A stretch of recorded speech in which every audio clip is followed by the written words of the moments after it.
Hundreds of residents who were left homeless following multiple shack fires across Cape Town have started rebuilding their homes. Nearly 50 structures were destroyed in Overcome Heights near Muizenberg in the Southern Peninsula, leaving around 150 people without shelter. Another 80 wood and iron structures were gutted in a separate fire in Khayelitsha, displacing hundreds of more. The City of Cape Town's Disaster Risk Management Centre says it's conducting assessments today to determine the extent of the damage. No injuries were reported and the cause of the fire is being investigated. Humanitarian aid organisation Gift of the Givers is providing relief to affected residents.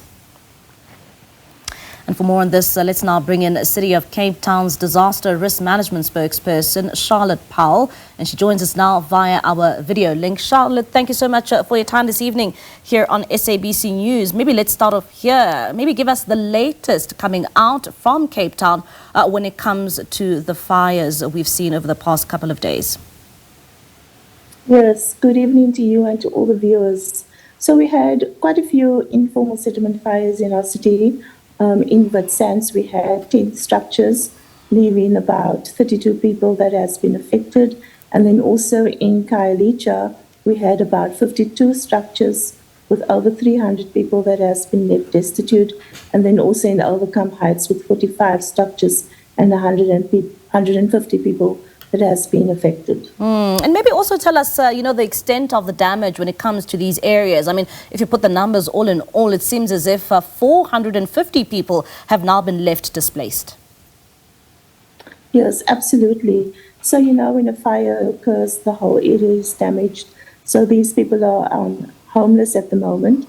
So we encourage them to live with family and friends. And we've also reached out to the National Human Settlement Department to come out and make an assessment, and then also to provide building material for the residents to rebuild. And what is the City of Cape Town also trying to do in terms of assisting, some of these residents, those who have nowhere to go? Are there any community halls which have been designated to ensure that at least that they have a roof over their heads? Yes, so we encourage firstly communities to stay with family and friends because it's safer. And they normally do opt for that option. So that's currently underway.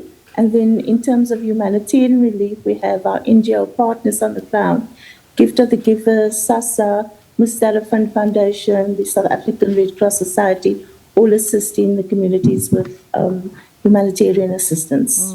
And in terms of rebuilding their structures, is there any assistance there been given to some of these residents? Yes, we've reached out to the National Human Settlements Department. It's their mandate to provide building material for residents that has been affected by fires. So they will come down and make an assessment together with the community leadership and councillors. And Charlotte, when it comes to, the response you've seen when it comes to assisting some of these residents, how has that been? Oh, it's been fantastic, especially from our humanitarian partners, our NGOs. They are playing a sterling role in communities and also providing humanitarian relief as in a way of food parcels, blankets. And then also the city is also providing extra support in terms of moving fire debris and also looking at infrastructure that has been damaged. So taps that has been destroyed, toilets that has been destroyed, also sewage and other infrastructure, electrical infrastructure. So that's all assessments that's underway and see how we can rebuild and build that back better. And Charlotte, we also talk about, those who have been left displaced, and that number almost amounts to about 500 people. Do we know if there was any loss of life during these fires, or if there were others perhaps who were injured? No, there was no injuries reported or any loss of life. We're very fortunate that way. And what assistance is still needed when it comes to those who are trying to rebuild, what they've lost in the fire? There's always a cry for building material. So we do call for other residents in other areas and also private partners and businesses that can assist. to help residents rebuild. So building material is important. They want to get back on their feet and they want to start rebuilding.